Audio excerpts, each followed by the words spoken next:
জুড়েই দেখা গেছে বাহ্যিক শত্রুদের মোকাবেলা ছাড়াও সৌদি রাজপরিবারকে সামলাতে হয়েছে পরিবারের অভ্যন্তরে নানা রকম দ্বন্দ্ব, ষড়যন্ত্র ও ক্ষমতার লড়াই।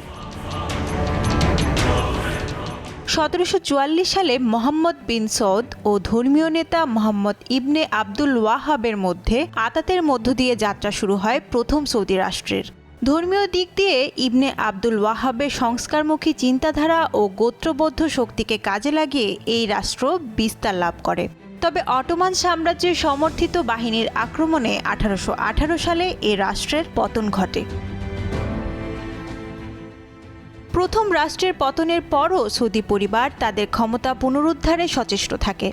১৮২৪ সালে ফিরে আসে দ্বিতীয় সৌদি রাষ্ট্র, কিন্তু শাসন ব্যবস্থা ধরে রাখতে গিয়ে আল রশিদদের সঙ্গে রক্তক্ষয়ী সংঘাত, অভ্যন্তরীণ কোন্দল এবং উত্তরাধিকার সংকট এই রাষ্ট্রকেও স্থিতিশীল থাকতে দেয়নি।